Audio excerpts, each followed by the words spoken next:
Assalamualaikum. Kembali lagi di video saya, Mafazatun Nurul Iza, NIM 19160003, dan jurusan saya Pendidikan Islam Anak Usia Dini.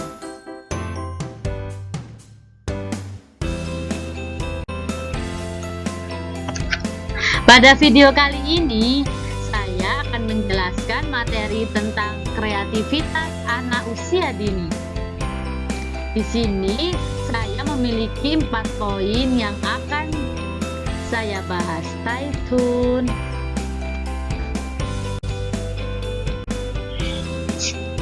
Poin pertama, pengambilan keputusan.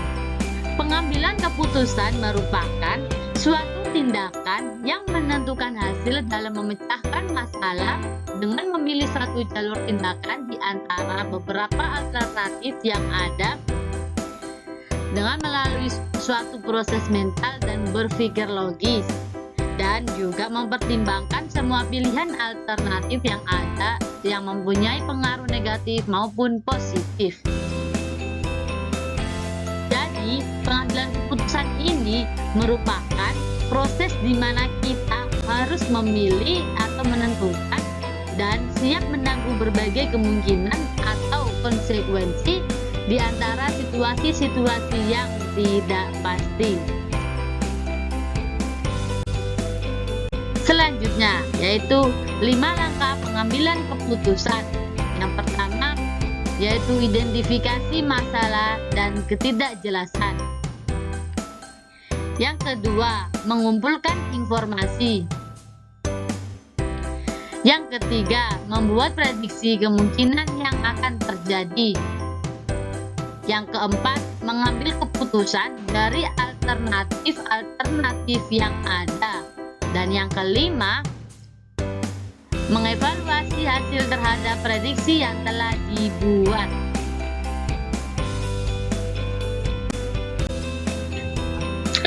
Poin yang kedua, yaitu pemecahan masalah.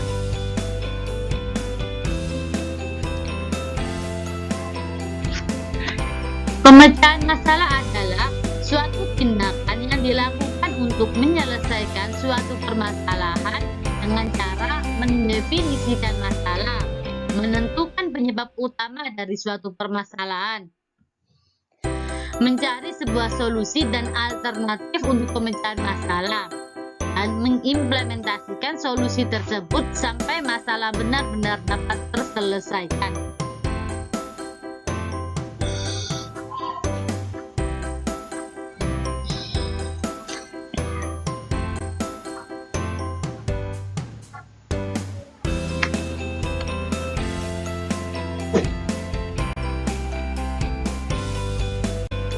Selanjutnya, yaitu langkah-langkah pemecahan masalah. Yang pertama, yaitu identifikasi masalah. Seperti yang telah kita ketahui, mengidentifikasi merupakan suatu situasi masalah yang kompleks yang merupakan suatu langkah yang sulit. Tetapi mau nggak mau kita harus mengetahui langkah apa saja yang harus kita tempuh. Yang kedua, yaitu mendefinisikan masalah. Pada saat kita mengidentifikasikan suatu masalah, setelah masalah pokok telah ditemukan, tindakan yang harus kita lakukan selanjutnya yaitu merumuskan dan menggambarkan persoalan secermat mungkin. Dalam tahap ini kita tidak boleh sembrono, kita harus benar-benar teliti, karena jika kita sembrono maka kemungkinan menyelesaikan masalah ini sangat kecil. Jadi masalah sangat sulit untuk diselesaikan. Yang ketiga, yaitu perumusan strategi. Perumusan masalah adalah suatu proses penyajian atau pernyataan seperangkat kondisi yang menyebabkan gejala-gejala muncul dan memicu peristiwa sehingga masalah tersebut tentu yang cukup dipahami. Yang keempat, yaitu eksplorasi berbagai kemungkinan alternatif. Di tahap ini kita mengeksplorasi atau melakukan pencarian terhadap berbagai alternatif cara pemecahan masalah. Beberapa cara atau strategi pemecahan yang diambil sering tidak direalisasikan. Hal ini dikarenakan sebagian orang gagal dalam menggunakan strategi yang tepat. Yang keempat, yaitu aksi atau tindakan. Seseorang melaksanakan apa-apa yang telah direncanakan. Strategi-strategi yang sudah dipilih kemudian diterapkan atau dilaksanakan untuk memperoleh suatu pemecahan atas masalah yang dihadapi. Dan yang keenam, lihat efek-efeknya. Di tahap akhir ini, seseorang harus melakukan evaluasi mengenai apakah strategi yang digunakan ini bisa berjalan dengan baik atau sebaliknya. Apakah persoalan dapat dipecahkan secara memuaskan melalui strategi yang telah dipilih dan telah dilaksanakan tersebut atau sebaliknya. Jika memang belum, mungkin orang harus kembali pada langkah awal mengenai pendefinisian pokok persoalan.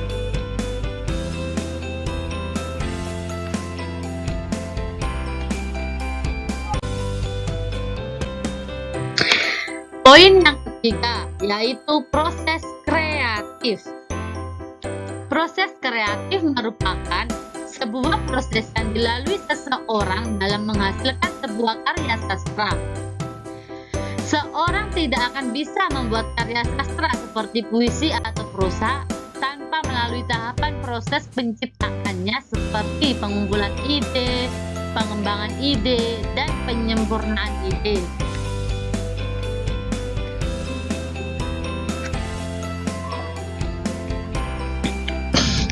Kata proses dalam Kamus Besar Bahasa Indonesia berarti rangkaian tindakan atau tahapan dalam menghasilkan sebuah produk.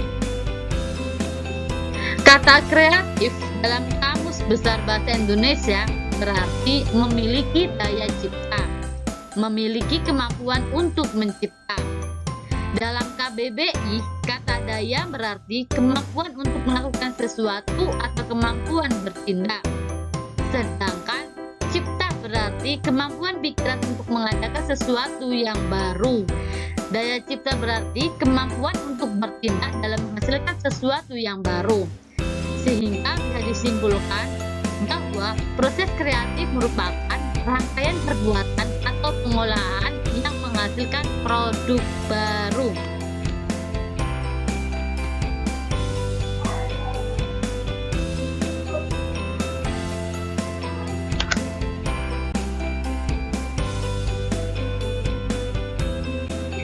Di sini ada 4 tahapan dalam proses kreatif. Yang pertama yaitu tahap persiapan, memformulasikan suatu masalah dan membuat usaha awal untuk memecahkannya. Yang kedua, tahap inkubasi. Tahap ini di mana tidak ada usaha yang dilakukan secara langsung untuk memecahkan masalah dan perhatian dialihkan sejenak pada hal yang lain. Tahap inkubasi ini mampu membebaskan kita dari pikiran-pikiran yang melelehkan akibat proses pemecahan masalah. Yang ketiga, tahap iluminasi. Pada tahap inkubasi tidak selalu memicu terjadinya iluminasi atau pencerahan. Pada saat iluminasi terjadi, jalan terang menuju permasalahan mulai terbuka. Kita akan merasakan sensasi kegembiraan yang luar biasa karena pemahaman kita telah meningkat. Semua ide muncul dan ide tersebut saling melengkapi untuk menyelesaikan sebuah permasalahan. Yang keempat yaitu tahap verifikasi. Setelah sebuah ide ditemukan, maka ide tersebut harus diuji. Di tahap ini merupakan tahap untuk menguji sebuah produk hasil proses kreatif untuk membuktikan legitimitasnya.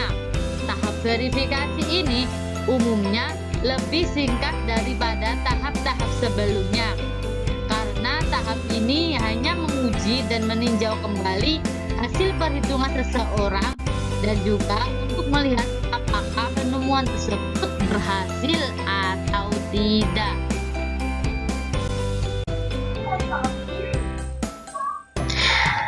Poin yang keempat atau yang terakhir yaitu pengembangan kreativitas. Kreativitas menurut Santrop 2002 yaitu kemampuan untuk memikirkan sesuatu dengan cara-cara yang baru dan tidak biasa serta melahirkan suatu solusi yang unik terhadap masalah-masalah yang dihadapi. Pengembangan kreativitas adalah usaha yang dilakukan untuk meningkatkan kemampuan yang dimiliki oleh setiap individu.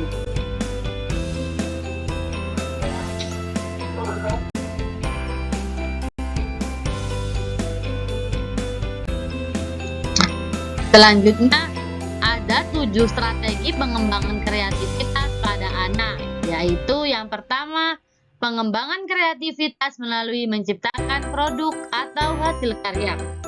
Pengembangan kreativitas pada anak melalui kegiatan hastakarya ini memiliki posisi penting dalam berbagai aspek perkembangan anak.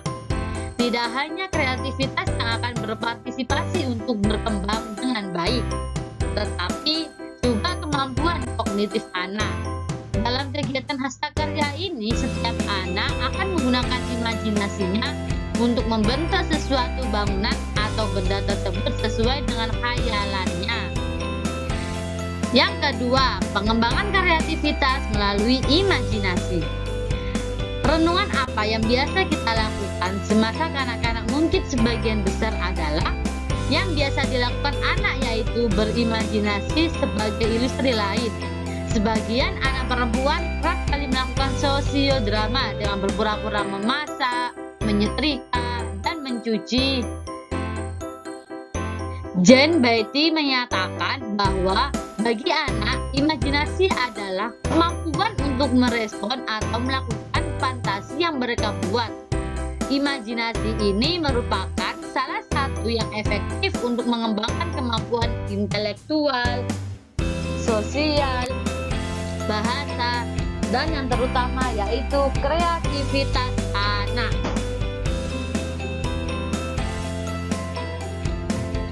Yang ketiga yaitu pengembangan kreativitas melalui eksplorasi.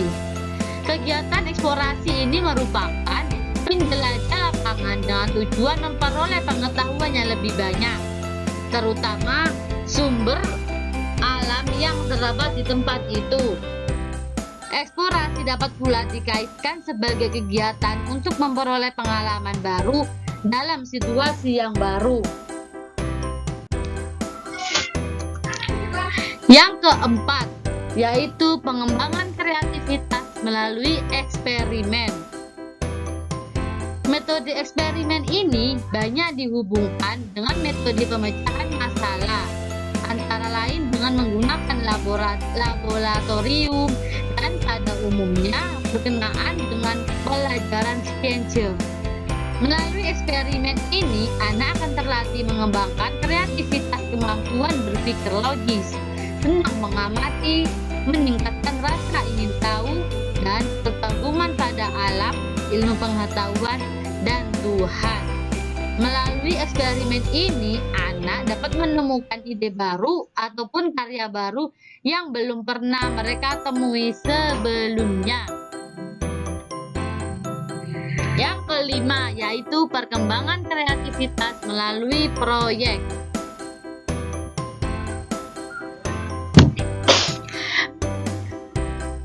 Metode proyek ini merupakan metode pembelajaran anak untuk melakukan pendalaman tentang satu topik pembelajaran yang diminati satu atau beberapa anak. Mosley Cotton menyatakan bahwa metode proyek merupakan salah satu pemberian pengalaman belajar dengan menghadapkan anak pada persoalan sehari-hari yang harus dikerjakan secara berkelompok. Yang keenam, yaitu pengembangan kreativitas melalui musik. Musik adalah aktivitas kreatif. Seorang anak yang kreatif antara lain pada rasa ingin tahu, sikap ingin mencoba, dan daya imajinasinya. Wujud sesuatu yang kreatif ini disebut juga kreativitas. Kegiatan kreativitas di bidang musik bertujuan untuk memantapkan dan mengembangkan pengetahuan dan keterampilan musik yang diperoleh.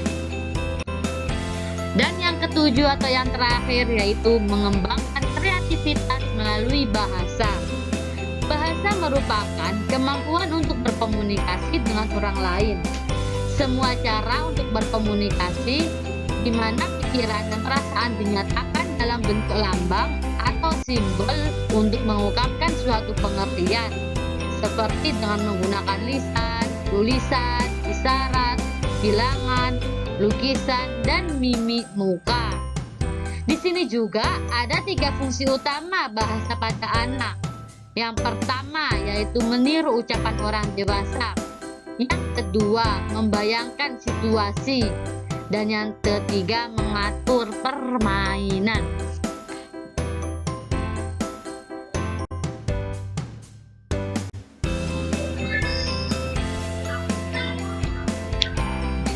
Cukup sekian video kali ini, semoga bisa bermanfaat. Jumpa lagi di video selanjutnya. See you. Wassalamualaikum warahmatullahi wabarakatuh.